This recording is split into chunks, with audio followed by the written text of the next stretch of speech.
everyone, my name is Sydney and welcome to my channel.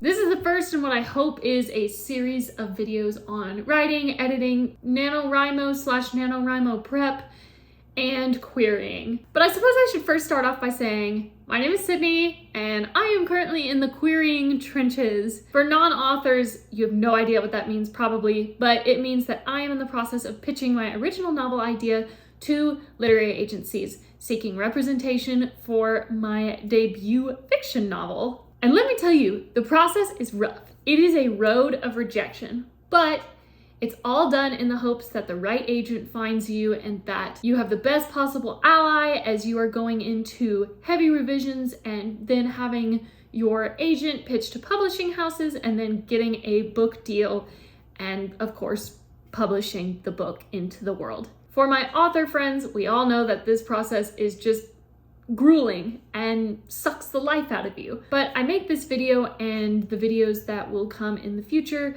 to chart my progress, to just look back in the future and see how I was doing as a writer, but to also maybe be able to share the journey of how I landed an agent if I do land one. This story is so personal to me, and so I'm going to fight tooth and nail to see if a literary agent will want it and will want to represent me. This story is like the heart and soul of who I am. That sounds like it's nonfiction, but it's not. It's like a dystopian contemporary urban fantasy, but not high fantasy. It's a story that I have been writing for 7 years, and by writing, I do mean writing, but I also mean fine-tuning, cutting, adding stuff, perfecting it, fixing grammar, fixing logistics, all of this stuff for 7 years. Am I anywhere done with it? Probably not, because I am a perfectionist, but that's what revisions are for when you get taken on by an agent. But I do feel like this story is in a really good place now, and I want people to see it. I want people to read at least the sample pages and give me a shot. Today's episode is about how NaNoWriMo starts in 2 days. Oddly enough, I'm actually not going to be working on this book for NaNoWriMo, obviously, because it's complete. Instead, I am going to be enhancing a story that my friend and I came up with as a concept, but she's not big on writing and I love writing. And so I was talking to my roommate about, like, I wish that there were books that did this, or I would kill for something in the market to talk about this or have these stylistic elements. And then she kind of pitched her opinion. She's like, well, I would love something like this. You don't see conventional narratives following this kind of person. And I remember just looking at each other and thinking, should we write a book? And so we just kind of started like passing thoughts around. And so I'm going to revisit that book for NaNoWriMo. Super, super excited. I'm really hoping to like get some good documentation about that. I have completed NaNoWriMo successfully, I think once, back in 2017. I was a junior in high school. Other years I've tried, but it's been very rough. It's still going to be rough because I am a full-time student. This is my last semester of college. I work a full-time job. I've just got a lot on my plate, but I really want to give it a shot, especially because today is the 30th of October and then tomorrow is Halloween, but I'm not doing anything for Halloween because I'm going to spend these 2 days finishing my book to make sure that it's completely ready how I want it to look if an agent that I've queried says, hey, I'd like to request a full. Please send it my way now. That way I can get the final word count, make sure it looks the way I want it to, writing up the synopsis if they ask for it in addition to my sample pages, things like that. And if I'm looking at my stats correctly, I am 365 pages out of 500. And let me tell you something, first of all. When I first started this editing sweep, I kid you not, it was 136,000 words. As a debut fiction author, are agents gonna want that? Probably not. It's a huge challenge for them to take on a book with that many words. I've heard from people that have worked in the industry that the sweet spot is like 60 to 90,000 words. And I'm looking at it now and I have 108,000. So it's a little over, but I'm still hoping to condense a little bit more, get to the root of the plot. I'm about to edit, I believe, chapter 38, 39 out of maybe like mid 40s. So we're in the final bracket. Like This book is divided into 4 sections. I'm at the tail end of the 3rd. The last section is extremely rapid and chaotic in a good way, but not that it's written badly, but a lot of things happen in the last section, and it's almost like that feeling of everything's going good for this much of the book, but you have this many pages left, and everything's just like, it's too nice, it's too quiet,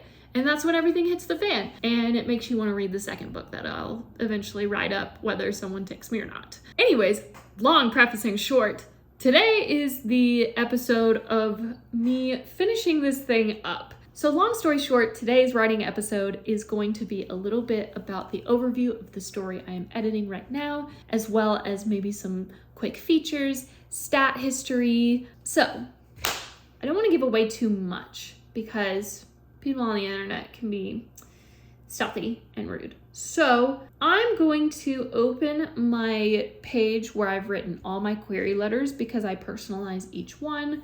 But in a query letter, you basically have to pitch your entire novel in a paragraph. And I can't even tell you how hard that is for me that wants to regurgitate everything and tell you all the details and how it syncs up, because it is calculated. This book is very calculated, but I can't do that. What I can say about this project is I developed it out of a writing contest. I think I got 3rd in the contest, which was really cool. I was a freshman and I was like, oh my God, I actually kind of like placed somewhere. Maybe I'm okay at this.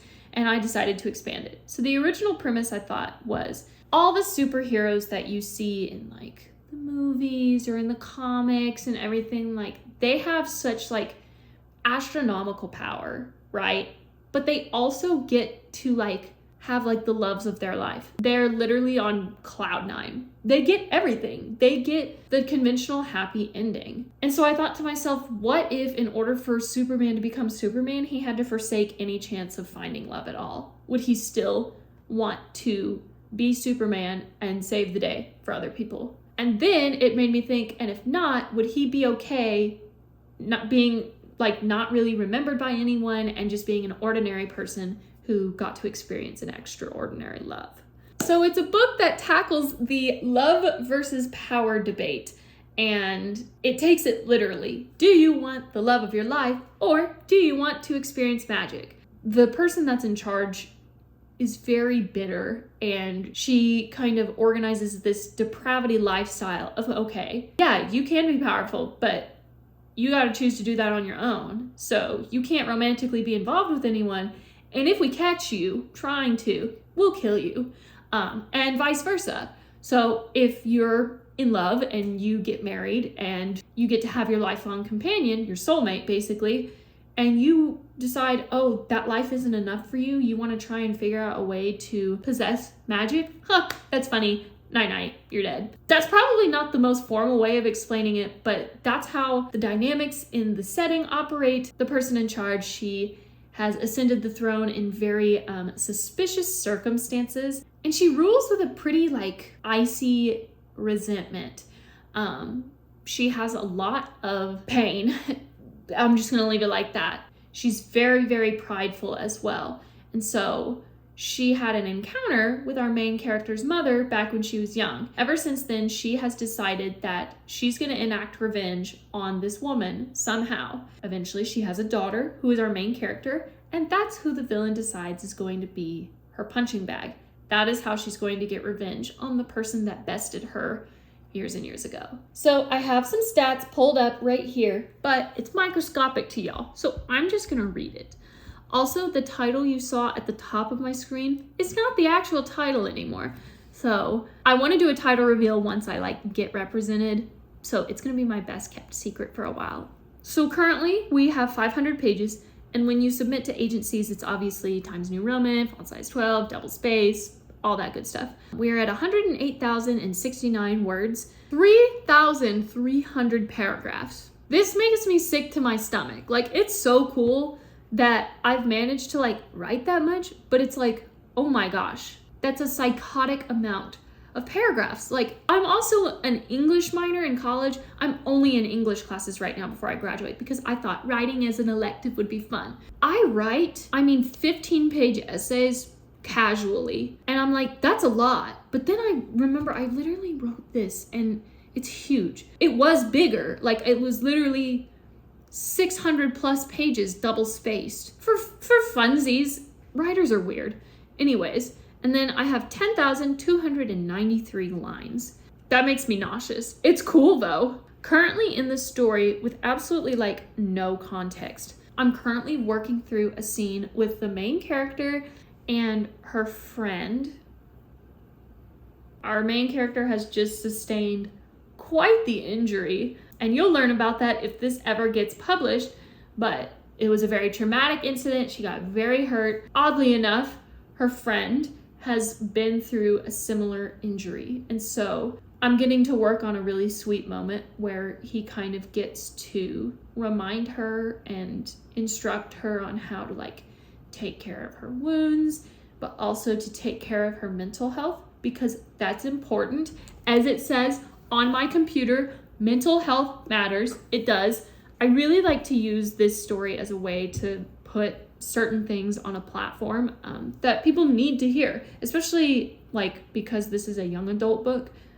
Especially what young adults need to hear, whether you're in your teens or your 20s or whatever. So it's a really poignant discussion that I want to take some time to make sure is articulated appropriately. In the last 2 days alone, I have cut 58 pages out of this book. That makes me want to throw up. 58 pages. I cut 14 today and I cut 44 yesterday. I feel nauseous thinking about it. It's such a hard decision, and fortunately I do have a document where before I delete it from the manuscript, I copy it and I put it in this copy paste document to where if I do need to retrieve it, because 58 pages is a crap ton of writing, by the way, it's in that copy paste document for me to refer back to. I have queried 3 literary agents so far just because I do take time to personalize each letter. I have gotten rejected from 1, the other 2 are still pending. I also have queried in the past. I queried 2 years ago and I queried 3 years ago. Both times I got rejected, I think 4 times, maybe 5 times. And I got so flustered and frustrated and down on my luck that I just quit.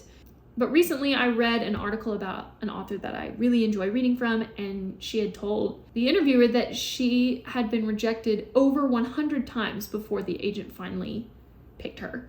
And I was like, oh my gosh. And I quit after 5. What a pansy. Like, I need to buck up and just do this. And that's what I'm doing. Is it going to be a hard mental journey? Probably. But we're going to work through it. We're going to keep the faith, and we're going to pray that the right agent falls into my lap sometime or another. Whatever God's timetable is, I'm gonna have to work with that. So this was basically an overview vlog, but I'm gonna end it on something fun.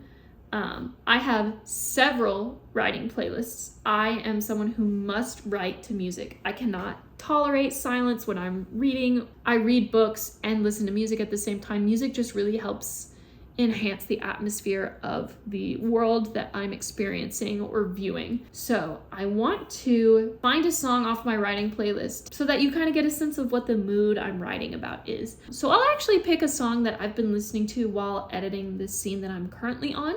Okay, this song is kind of devastating, but it's beautiful, and I've been listening to it back to back to back. It is called First Day of My Life by Bright Eyes, and I think it just reflects the tenderness of the characters' interactions, and I'll play a little bit for you guys. This is the first day of my life. Swear I was born right in the doorway. I went out in the rain, suddenly everything changed. They're spreading blankets on the beach. I love that song so much. It's so tender and so cute, and the way their voice just, it almost sounds weak and hoarse, like they've been crying, and it just fits the mood so good. That's all I have for you guys today. Thank you so much for watching, and thank you in advance for any of y'all who want to invest in the writing journey. If you guys are interested in keeping up with it more often outside of YouTube, you can go to my Instagram, which is sydneykayrogers. I will have it in the description below. You can go there and you can find my Instagram highlights. There are 2 different writing projects I have under like a hashtag section, and that is Project Omni and Project Venus. Project Omni is what I am working on right now. It's the temporary name. I'm giving it so that I can refer to it, but not give away its actual title. And then the one that I'm starting for NaNoWriMo on Tuesday is called Project Venus. So if you're interested in keeping up with it, please go give me a follow and you can stay up to date. And if you liked this video, give it a thumbs up and subscribe down below. I'm almost at 1,000 subscribers, which is ridiculous. That's all I got for you guys, and I will see you in the next writing video. Bye, everyone.